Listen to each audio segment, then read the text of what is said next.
Hi friend, good evening. Welcome back to my YouTube channel again. आप सभी को मैं फिर से बहुत बहुत धन्यवाद देना चाहता हूँ। आप लोगों ने मेरे चैनल को सब्सक्राइब किया देखने के लिए और लाइक करने के लिए। फ्रेंड, आज हम थोड़ा सा बात करेंगे। हमारा आज का टॉपिक बहुत इम्पोर्टेंट टॉपिक है और ये वीडियो के बाद और एक वीडियो हम अपलोड करेंगे। उसमें नौजवानों में हार्ट अटैक क्यों होता है, इसके लिए क्या क्या किया जाएगा, ये सब वीडियो हम लोग सक्सेसिव वीडियो में हम लोग अपलोड करेंगे। इसीलिए इस वीडियो के बाद जो दूसरा वीडियो वो भी ज़रूर देखिएगा। तो फ्रेंड, आज हम बात करेंगे कि आप जब एक्सरसाइज करते हैं तो आपका हार्ट रेट कितना होना चाहिए, और इसके साथ साथ हमारा जो हार्ट है वो कैसे काम करता है वो भी हम थोड़ा सा इसके बारे में जानेंगे। तो फ्रेंड, आइए अब हम देखते हैं कि हमारा हार्ट कैसे काम करता है। तो सबसे पहले तो ये बताएंगे कि हार्ट एक मसल से बना होता है, उसको हम लोग बोलते हैं मायोकार्डियम। तो जब हार्ट पंप करता है तो सारा जगह पे हमारा शरीर पे ब्लड पहुंच जाता है। तो देखिए, हार्ट का चार चैम्बर होता है। और आप राइट साइड में आएंगे तो राइट एट्रियम, राइट वेंट्रिकल, और लेफ़्ट साइड में आएंगे तो लेफ़्ट एट्रियम और लेफ़्ट वेंट्रिकल। तो राइट और लेफ़्ट एट्रियम के और राइट और लेफ़्ट वेंट्रिकल के बीच में एक ढक्कन होता है, यानी कि हम लोग उसको वाल्व बोलते हैं। तो राइट साइड का जो ढक्कन यानी कि वाल्व को ट्राइकॉस्पिड वाल्व बोलते हैं। लेफ़्ट साइड का ढक्कन यानी कि वाल्व को हम लोग मिट्रल वाल्व बोलते हैं। अब जब लेफ्ट वेंट्रिकल से एक चैनल होता है ब्लड का, जहाँ से रक्त प्रवाह होता है, उसको हम लोग बोलते हैं एओर्टा। फिर एओर्टा से फिर वो सारा बॉडी में चला जाता है आर्टरीज के थ्रू। तो वहाँ पे भी एक वाल्व होता है, उसको हम लोग एओर्टिक वाल्व बोलते हैं। अब राइट वेंट्रिकल जो होता है, वहाँ से भी एक चैनल होता है ब्लड का, जो उसका रक्त प्रवाह होता है वहाँ से। तो वो चैनल को हम लोग पल्मोनरी आर्टरी बोलते हैं। उसके वहाँ पे एक ढक्कन होता है यानी कि वाल्व होता है, उसको हम लोग पल्मोनरी वाल्व बोलते हैं। तो वहाँ से जब ब्लड जाता है तो वो लंग्स में जाता है। तो देखिए, सारा बॉडी से जब ब्लड रिटर्न आता है तो उसमें ऑक्सीजन कम होता है वो ब्लड में, तो उसको हम लोग बोलते हैं डीऑक्सीजनेटेड ब्लड। जो कि ब्लू कलर का, हम लोग एक एनिमेशन में हम लोग आपको दिखा रहे हैं कि ब्लू कलर का जो ब्लड है वो डीऑक्सीजनेटेड ब्लड है। यानी कि ब्लू कलर होता नहीं है, वो भी रेड होता है, लेकिन आपको समझना आसान हो इसीलिए वो ब्लू कलर दिखाया गया है। तो सर से लेके नीचे पाँव, ये सारा बॉडी से जो कम ऑक्सीजन वाला ब्लड राइट एट्रियम में आके फिर राइट वेंट्रिकल में जाएगा। फिर जैसे ही राइट वेंट्रिकल कॉन्ट्रैक्ट होगा तो वो ब्लड क्या होगा, पुश होके वो लंग्स में चला जाएगा। तो वहाँ से वो ब्लड, जो डीऑक्सीजनेट ब्लड में जो कार्बन डाइऑक्साइड होता है, वो लंग्स में जाके वो फिर बाहर निकलेगा ब्रीदिंग के थ्रू। और फिर जो ऑक्सीजन, जो ब्रीदिंग के, जब हम लोग ब्रीथ करते हैं तो लंग्स के थ्रू ऑक्सीजन वो ब्लड में आएगा, जो कि राइट वेंट्रिकल से आया हुआ है। तो वहाँ जाके वो फिर ऑक्सीजन, जो हमारा ब्लड में वो ऑक्सीजन का कंसंट्रेशन बढ़ जाता है। फिर जब ऑक्सीजन का कंसंट्रेशन बढ़ जाता है तो उसको हम लोग बोलते हैं ऑक्सीजनेटेड ब्लड। तो जो ब्लड में ऑक्सीजन ज़्यादा हो वो फिर रिटर्न होके पल्मोनरी वेन के थ्रू रिटर्न होके फिर वो आपका जाएगा लेफ्ट एट्रियम, उसके बाद फिर वो जाएगा लेफ्ट वेंट्रिकल। तो इस तरह से हमारा जो हार्ट है इस तरह से काम करता है। अब हार्ट का जो ब्लड सप्लाई करता है उसको हम लोग बोलते हैं कोरोनरी आर्टरी। तो आशा करता हूँ ये आपको हार्ट का फंक्शन आपको समझ में आया होगा। तो ये एनिमेशन के थ्रू हम आपको समझाने की कोशिश किए हैं। तो आशा करता हूँ आप हमारा हार्ट कैसा काम करता है आपको समझ में आया होगा। तो फ्रेंड, ये तो अभी आपको बताया कि हमारा हार्ट कैसे काम करता है, इसका नॉर्मल आप फिजियोलॉजी जो है।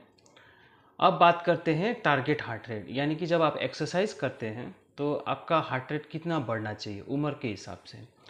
तो हम इसको बोलते हैं टारगेटेड हार्ट रेट। तो इसका एक फॉर्मूला होता है, यानी कि इक्वेशन जो भी बोलिए, समीकरण।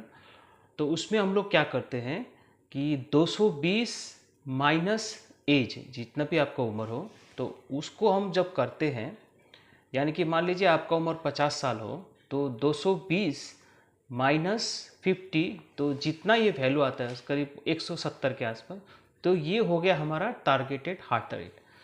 तो जब आप एक्सरसाइज करते हैं, यानी कि मॉडरेट इंटेंसिटी एक्सरसाइज, जैसे हो आपका, अगर आप चल रहे हैं यानी कि 5 किलोमीटर पर आवर के हिसाब से अगर आप वॉक कर रहे हैं, या फिर आप साइकिलिंग कर रहे हैं, या फिर आप स्विमिंग कर रहे हैं, और फिर या फिर आप बैडमिंटन खेल रहे हैं, तो क्या होता है कि जो टारगेटेड हार्ट रेट जैसे 170 बताया, तो आपका हार्ट रेट 64% से लेके 76% के अंदर आपका हार्ट रेट बढ़ना चाहिए, अगर मॉडरेट इंटेंसिटी एक्सरसाइज हो। और फिर विगरस इंटेंसिटी एक्सरसाइज है, जैसे कोई आपको भारी भरकम बोझ उठा रहे हैं, आप फास्ट स्विमिंग कर रहे हैं, यानी कि आप दौड़ रहे हैं, ऊंची ढलान में आप साइकिल, गियर वाला साइकिल चला रहे हैं, तो ये सब हम लोग विगरस इंटेंसिटी एक्सरसाइज बोलते हैं। तो इसमें जो टारगेटेड हार्ट रेट जो होता है उसका आपका 77 से लेके 93% तक बढ़ना चाहिए। तो देखिए इसका इम्पोर्टेंस क्या है। अगर आपका टारगेटेड हार्ट रेट उस परसेंटेज के अंदर नहीं है, तो इसका मतलब अगर उस परसेंटेज से ज़्यादा आपका बढ़ रहा है, तो इसका मतलब आपको थोड़ा सा रेस्ट करना चाहिए, यानी कि आपका हार्ट में ज़्यादा स्ट्रेस हो रहा है। या फिर जब आप एक्सरसाइज करते हैं लेकिन उतना परसेंटेज में अगर आपका हार्ट रेट नहीं बढ़ रहा है, आपको चक्कर आ रहा, जब चक्कर आना शुरू हो जाता है या छाती में दर्द होना शुरू हो जाता है, तो क्या होता है कि आपको जितना हार्ट रेट बढ़ना चाहिए वो एक्सरसाइज में आपका नहीं बढ़ रहा है, तो उसको हम लोग बोलते हैं क्रोनोट्रोपिक इनकम्पिटेंस। तो जब भी ये स्थिति जब आता है, तो आपको तुरंत आपका हार्ट का चेकअप करना अच्छा रहता है। तो देखिए ये तो हो गया कि टारगेटेड हार्ट रेट क्या होता है, तो इसका इम्पोर्टेंस क्या होता है, तो ये आप कैसे मेज़र करते हैं। तो देखिए नॉर्मली जब आप टारगेटेड हार्ट रेट आप खुद अगर आप पल्स लेते हैं, तो ये पॉसिबल तो शायद ही नहीं होता है, क्योंकि आप जब हार्ट पल्स लेने बैठेंगे तो आप एक्सरसाइज के वक्त आपका रेस्ट हो जाता है, तो उस टाइम पे हार्ट रेट कम हो जाता है। तो सबसे अच्छा तरीका तो ये है कि आप स्मार्ट वॉच ले सकते हैं जो कि एक एक्यूरेट हार्ट रेट आपका बताता हो, या फिर आप चेस्ट बेल्ट जिसमें एक डिवाइस आता है उसमें आपका हार्ट रेट में जो बताता है, या फिर आप टीएमटी स्ट्रेस टेस्ट जो होता है, कोई भी हॉस्पिटल में आप health as a health checkup जाएंगे तो ये टेस्ट कराते हैं, तो इससे पता चलता है कि आप कितना आपका हार्ट रेट इतने एक्सरसाइज करने से आपका कितना हार्ट रेट आपका आता है। तो इस तरह से हम लोग टारगेटेड हार्ट रेट निकालते हैं। तो इस तरह से हम लोग, ये इम्पोर्टेंस होता है टारगेटेड हार्ट रेट का। तो फ्रेंड ये तो आपको मैंने बता दिया टारगेट हार्ट रेट क्या होता है और हमारा हार्ट कैसे काम करता है। अब आते हैं कि हार्ट का स्टेटस चेक करने के लिए क्या क्या हम लोग टेस्ट करते हैं। सबसे पहले तो हम लोग ब्लड टेस्ट करते हैं, उसमें आपका लिपिड प्रोफाइल देखा जाता है, यानी कि आपका कोलेस्ट्रॉल, ट्राइग्लिसराइड, एचडीएल लेवल, यानी कि हाई डेंसिटी लिपोप्रोटीन और लो डेंसिटी लिपोप्रोटीन, और ये इसका वैल्यू कितना होना चाहिए मैंने आपको प्रीवियस हाइपरटेंशन के वीडियो में आपको बता दिया है। चाहे तो आप डिस्क्रिप्शन में मैंने लिंक दिया है, उसको आप देख सकते हैं। तो ये जब आप लिपिड प्रोफाइल कराएंगे तो आपको हमेशा खाली पेट में आपको लिपिड प्रोफाइल कराना चाहिए। उसके साथ साथ आपका एक्सरसाइज कार्डियक स्ट्रेस टीएमटी कराते हैं, तो उसमें टीएमटी में हम लोग पेशेंट को दौड़ने के लिए बोलते हैं। उसके बाद हम लोग का इलेक्ट्रॉनिक गैजेट लगाते हैं जिससे हम लोग हार्ट रेट मॉनिटर करते हैं, फिर हार्ट का फंक्शन, हार्ट में कितना सप्लाई हो रहा है ब्लड का, वो सब हम लोग ईसीजी में मॉनिटर करते हैं। तो उसको हम लोग बोलते हैं exercise cardiac TMT stress test. उसके साथ आप इकोकार्डियोग्राफी भी कर सकते हैं। तो इकोकार्डियोग्राफी एक हम लोग का लाइव अल्ट्रासाउंड जैसा होता है हार्ट का, तो उसमें सारा हार्ट का मसल्स, हार्ट वाल्व कितना खुल रहा है और हार्ट का पूरा चैम्बर कैसा कॉन्ट्रैक्ट कर रहा है, ये सब हम लोग को पता चलता है।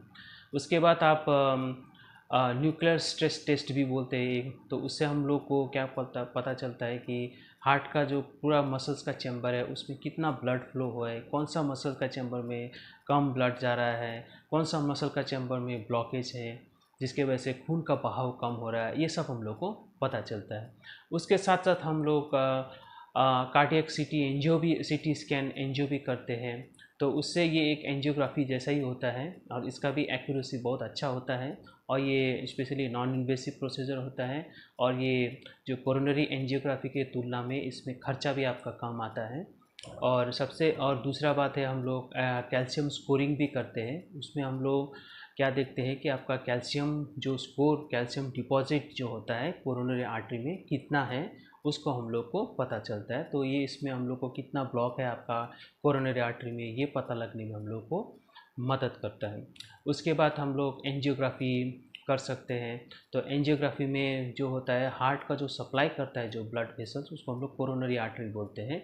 तो हर कोरोनरी आर्टरी में कितना % ब्लॉकेज है, ये हम लोग को पता चलता है। तो फ्रेंड, ये तो रहा टारगेटेड हार्ट रेट क्या होता है, जब कितना होना चाहिए, अगर इतना नहीं हो रहा है तो आपको क्या करना चाहिए। उसके बाद हार्ट चेकअप के लिए क्या क्या हमारे पास टेस्ट वगैरह होता है, ये सब हम लोग के पास उपलब्ध है।